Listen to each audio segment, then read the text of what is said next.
I'm Justin Amekashar is here with another episode of Dark Theory USA. Well, guys, a lot happened since last week, the last session that we had. Not, of course, the Late Dark Show, but Dark Theory USA.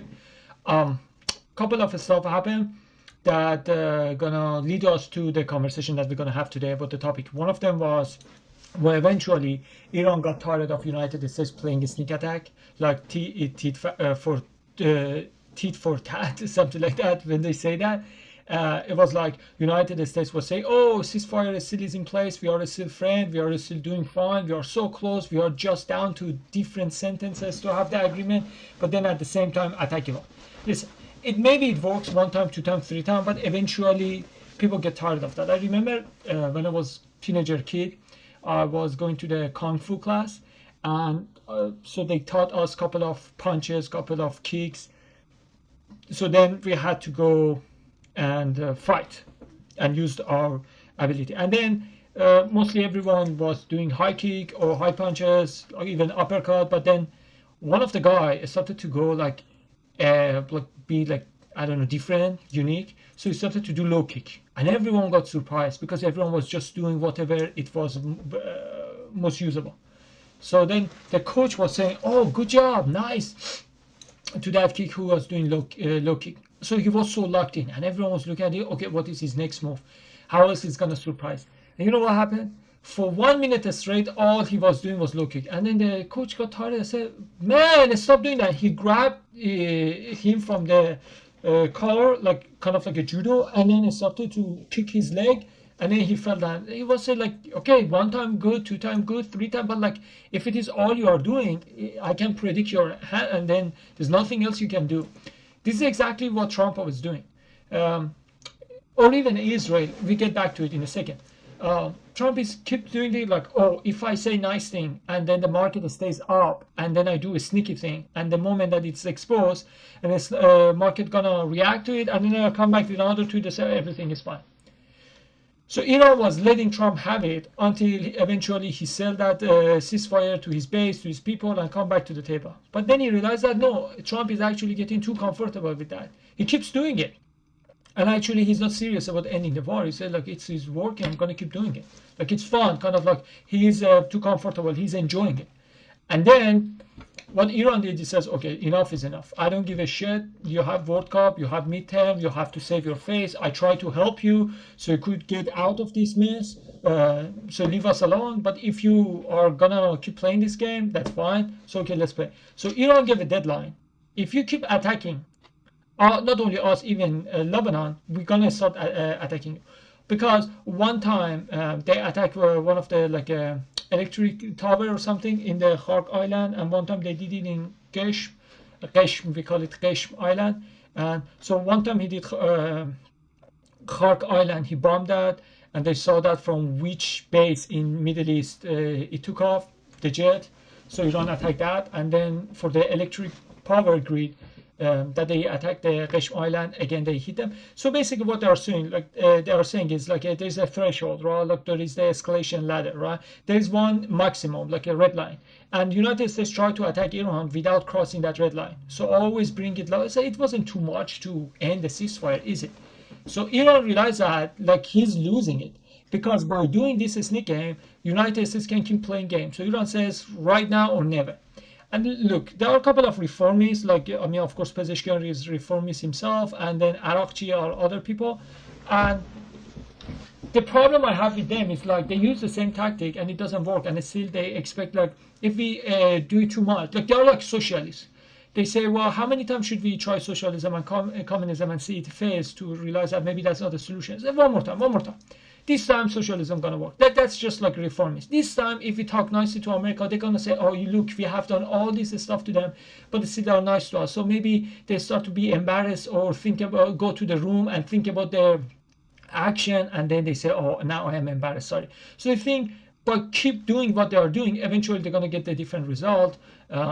It is called the definition of insanity, both for leftists in United States and reformists in Iran.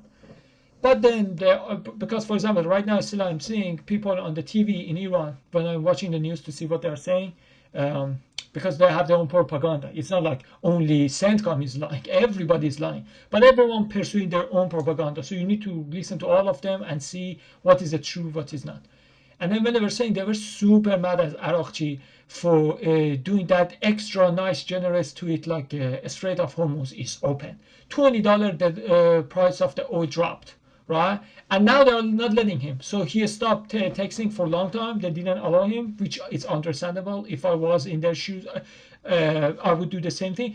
And then the second is like, if you are talking, you talk just the way that we want. So now the language of, sorry, Arakchi, it has been different.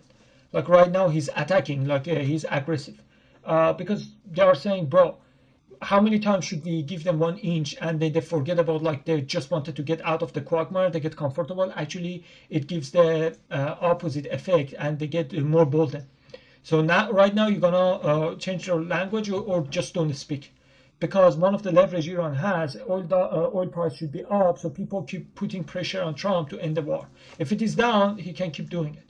But then what happened was America attacked, Iran attacked back, and then right before that, 24 hours before, that's very important.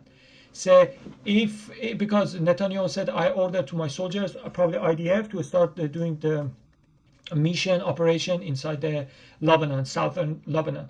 And Iran said, if it happens, we're going to continue, resume the war. So he called the Netanyahu, and this part is a little tricky. He said, are you effing crazy? Have you lost your effing mind? If it wasn't for me, you would be in jail. I'm trying to save you, but everyone hates you. Everyone hates Israel because of what you are doing, all those stuff. And so that was a tense conversation between them.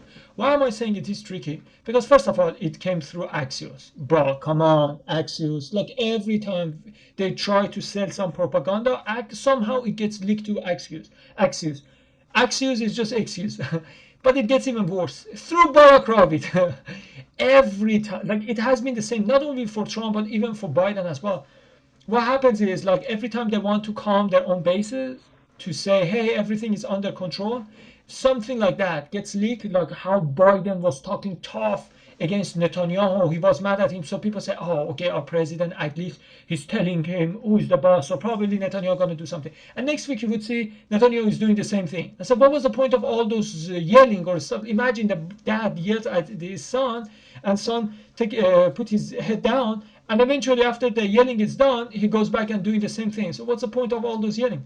That was like, exactly, I remember, like Biden was so mad at Netanyahu, blah blah blah, and then he said on the phone, "Don't give me bullshit." Like he was saying to Netanyahu, "Give me bullshit," and he expected, like, liberals who were against the war, who were pro Palestine, were saying, "Oh, okay, he yelled at Netanyahu, that's enough."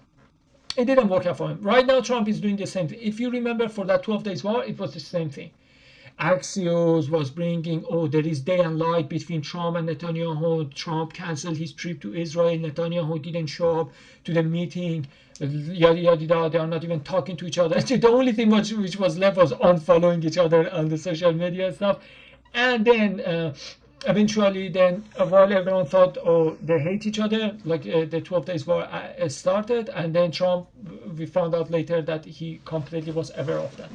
Okay, so this is exactly like that, same playbook. So I think they are lazier.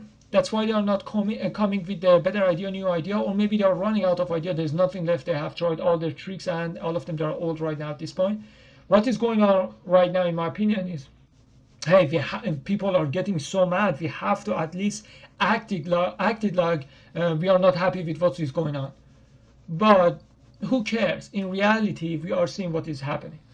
So then after that, I thought, still I think it is fake. Deliberately they leaked that conversation to just calm their people down. But 24 hours later, Iran attacked United States bases, and even Kuwait airports got hit, but Iran is claiming that wasn't us. Iran is not claiming that, says that wasn't us, so we don't know who attacked the airport. But even if Iran did, there's nothing that Kuwait can do at this time. I think Arab countries around Persian Gulf, they got delusional. They really, like, I remember Emirat was saying, with our police forces, police, not army, we could take over Iran. But just you have to look at the UAE on the map and Iran. Forget about the terrain and all the forest, all the mountains, the population. Just look at the map. And not only that, also only 400,000 people live in UAE. If all of them they were soldiers, Iran has 1.5 million people all together, army, IRGC, Basij, all of police, all of them together, they are 1.5 million. Therefore, I think it is just trying to say, hey, we are not a loser, because if they don't make a reaction to it, people say, oh, you are not doing anything.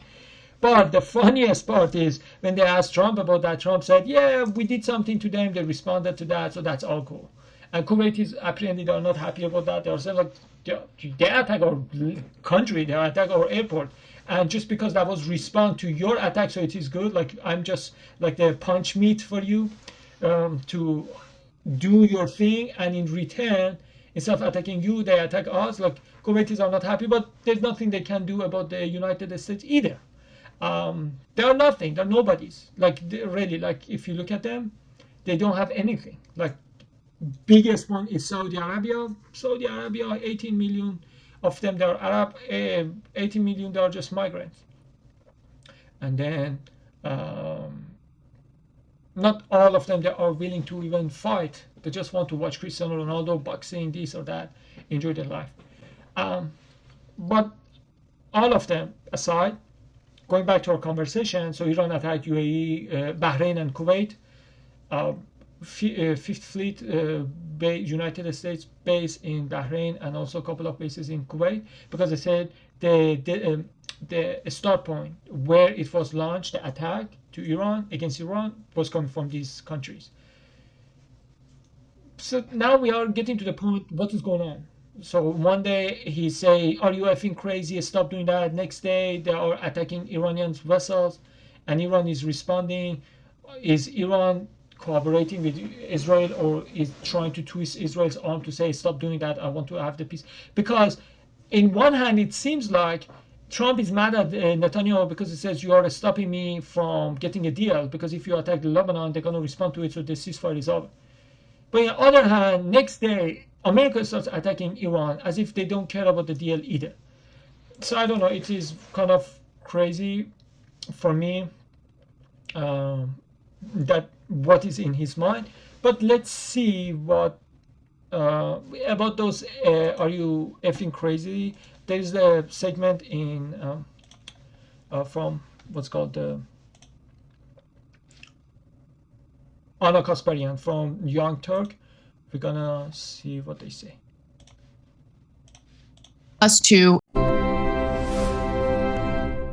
Axios's claims that Trump had this tense phone call with Benjamin Netanyahu in which he told the prime minister that he was effing crazy and that everyone hates him.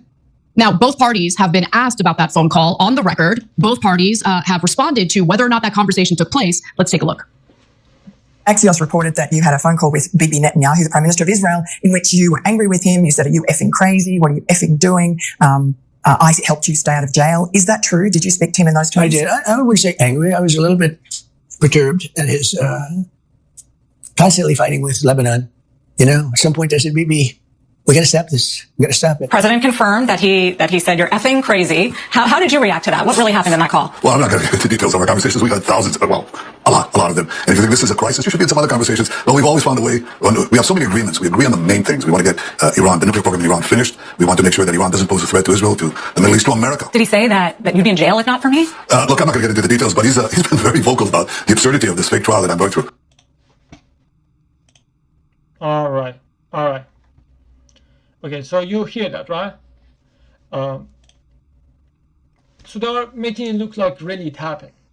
But Ana Kasparian said something that I agree with. It says, even if it happened, who cares? In practice, like practically, on the ground, they're not changing anything. Like this conversation means nothing. Just like I saw David Smith brought the Chen because he was banned from London. He had a conference debate on Oxford. He had a lecture over there, but he was banned from London. And then so David Smith brought him to talk about that issue, and he said the fact like they're acting like Trump is mad at Netanyahu and stuff. reminded him of they sold weapon. They gave weapon to Israel, and then they asked them to not use them, and Israel used them anyway, and they got upset. So if you didn't want them to use that, why did you give it to them? They were in the middle of the fight, and you think they just wanted to use decoration. So it was just to save their face. And I think it's not going to work out for them on midterm. You're going to see that what's going to happen in midterm. It's going to be bloodbath. But then let me show you one other video. So just like that, like they are mad at each other, but this one, they both are saying apparently it happened. But I don't care actually at this point. Okay, let's hear what he says to the Senator Booker. Marco Rubio. It's because they go to the heart of the matter. No one's begging for anything here. The Iranians might be begging because their economy is losing hundreds of millions of dollars a day. That they are losing.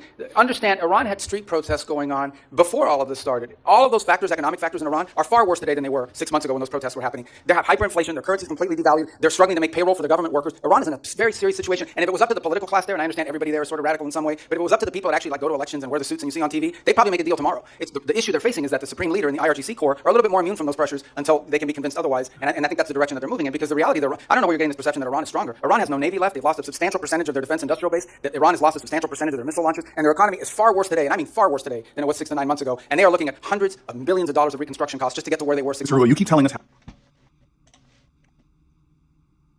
All right, I have to tell you something. First of all, like something that Marco Rubio said that, and also Trump talks about that all the time. Says, "Oh, their navy's gone, their army is decimated, like da da da da da. Their air force is this or that." You have to understand one thing. The definition of winning is not about how much damage you cause to the other person. It's about like who gets to their goal. Iran's goal is survival. So if they do that, they win. Iran's purpose is not to destroy United States Army, right? But for America, is about opening a Strait of Hormuz and getting all those enriched uranium, 400 kilograms, 60% enriched uranium, and then like stopping Iran from funding proxies like Hezbollah, all of them. So if America doesn't achieve what they have started the fight, if the war for, they have lost. But Iran, their purpose is clear, is just survival, and they are doing it so they are winning. So definition of winning is not about how many army, how many tanks, or how many ships are left. It's about who is closer to their objective, for one. For two, let's put it in that way. You know, in the game, soccer game, football, if one team doesn't show up, it's going to be 3-0 for the team that showed up. Like they're going to win 3-0, right? Let's say that's, I don't know about the rules in chess, but let's say something like that is true as well. Like if in middle of the game you stand up and you leave, you automatically lost the war, lost the game. Now you are playing game with somebody, you're playing chess, but it's late. And eventually you're out of time. You have to win that chess and then leave, go somewhere else. The other person knows that, but you are way better than that person when it comes to the chess. And you eliminate so many of their pawns. And he knows that, or she knows that. That person knows that, like they don't have any chance, but they know that you are in rush. So all they do, their strategy, the movement of their pawns is only the way to just buy themselves some time. Not to have direct conflict, just to move it. You move knight, they move like one soldier here, that. Like just moving around the pawns to just stay in the game, to not get checks and mates. But then eventually you have to leave, and then you say, well, I won this game. You see how many of your pawns I eliminated, and say, well, yeah, but the game wasn't finished. So you leave, you lost, even though you played way better. You had all of your, most of your pawns, but destroy all of them. Like only a few pawns were left. And eventually, if you were not in rush, probably you could win. You could have won that game for sure. But because you have to leave, then you leave, and then you lose the chess automatically. The same thing is happening with, if the war between United States and Iran was a chess, that would be the same thing. Iran is just buying time until America says, oh, I have to get back, I'm late. And the moment you leave the table, then you lose. The same thing is happening right now. Yeah, United States put the blockade over the Iran, so Iran eventually will capitulate. But then Iran says, let's play a game. I have been sanctioned all my life. Since it has been 47 years, and the whole time they were under sanction. So I have survived 47 years. I can survive 6 more months. That's okay. So if I know how to survive for 47 years after war with Iraq, all those war, I can do it for 6 more months. But what about you? Can you? And right now, Trump is getting desperate to get a deal. So all these fights with Netanyahu, maybe he needs to get a deal. But whether it was a stage, they leaked that to Axios through Barak Ravid. Or every time we hear something and in reality opposite happened, Barak Ravid was the person most of the time said that statement. Like, I mean, you don't believe me, you don't want to go do research, that's totally fine. Next time Barak Ravid comes to say something to you that nobody has said that before for the first time, like a breaking news, leaked messages and stuff, see what he's saying, reverse it, and wait for it. Eventually that's gonna happen. Like, at least use different person from Barak Ravid. We know that every time that Barak Ravid happens, it's something that the White House wants people believe in something, so they could do the opposite. In that case, Barak Ravid is the first person who somehow gets access to those information, to that news, and leaks it. Just think about that. Like, if you know that every time Barak Ravid is getting those leaked messages, so next time just chase the person who is going to him. You are spying on every civilian, all the citizens. Just spy on the Barak Ravid and then see who is coming to give him a flash USB or the news in that parking lot that always, you know, like in the movies, they go to the parking lot, he gives some secret info to him. See who is that person and then fire that person. Just what you did to the, I forgot the guy in the beginning of the Trump administration. That was one guy, I forgot his name. Like, he was leaking the meeting messages to the Netanyahu. He found out and he fired him. That was a group text between Tulsi Gabbard and then Pete Hegseth and JD Vance. Just do the same thing as you did over there. And yeah, so I think this is basically planned. Okay, see, we hate each other. So Iran would believe, and Iran would say, oh, okay, so America, are you serious? This time America seems serious. Iran is not buying that bullshit anymore. They know the game. You keep playing, you keep using the same card, you burn it. People can read your hand. This is the same thing is happening in here. He keeps doing the same thing, like say, hey, you see, I'm mad at Netanyahu, trust me. I say, yeah, last time I trusted you, that I thought you were mad at Netanyahu, what did you do? If we found out like it was backstabbing game. You were waiting for us to come off guard. The same thing. And right now, I didn't play that segment, but Mark Rubio is talking about, oh, we don't do the sanction relief. As if when Obama did the sanction relief, any of them happened. You know, like everyone thinks that the deal with Iran under Obama was a very good deal. It was a very good deal for us in the United States. Well, at that time, I was an Iranian citizen. It was a good deal. But in Iran, you can go ask people in Iran. There was no difference in their life. They didn't see any result of that deal. Why? Because many of those promises never came to the fruition.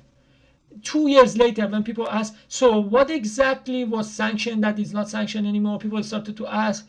That was like a lace of the shoes, like the hook for, you know, like holding the clothes on the rope after washing. Those type of stuff. Like so many useless stuff. This is stuff where that was part of the sanction relief program. And if Iran is a good boy, after 5 years, maybe they could do more.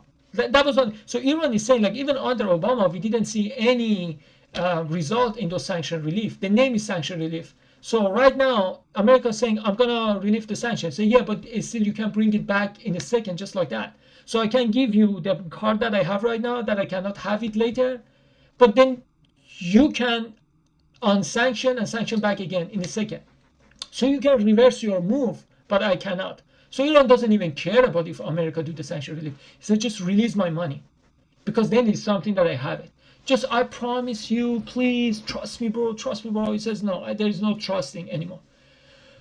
And in that case, I think Iran is not playing game anymore. And as he said, Rubio said, well, there were a couple of people who go to vote and there are gentlemen with the suit and stuff. Yeah, but when you kill them, only those hardliners are left. He is complaining about that, oh, we could make a deal if they were a little softer. Yeah, you kill all those people who were softer. So those people with the suit, stuff, gentlemen, they could deal with us. Yeah, they could. If they were alive, if we didn't kill them. But when you kill them and you brag about that, oh, we killed the first layer, second layer, third layer, fourth layer, you brag about that, the other one says, bro, if I go and talk to them, I'm the next to be killed. Actually, for their own sake, they have to go behind the IRGC, because they say every time that our softies go there to make a conversation, they kill. So maybe we should be tough one. So even for their own sake, for their own life, they have to team up with the hardliner. You made them. You put them in the corner. You kill those softer people, so hardliners are only ones that are left and they have the pop.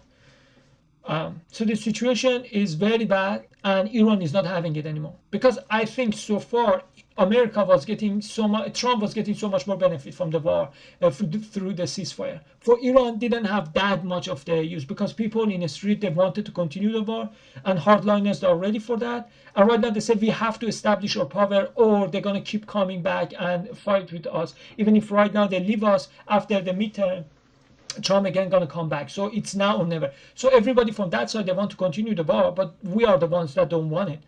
And Trump is overextending the ceasefire and keep playing game, keep attacking Gesh, Khark Island, and then let Israel attack and say, oh, I said, what the F are you doing, Bibi? Did you see that? Bibi Netanyahu, I was super mad at him, so you guys going to trust me. This time is different. And they say, nah, bro, we have seen your game. We have seen your hand.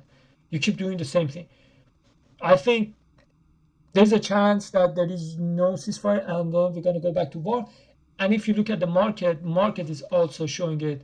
There is no sign, there's no hope. Last week there was, but in last 48 hours, I guess we are back to the war. We have to see what happens.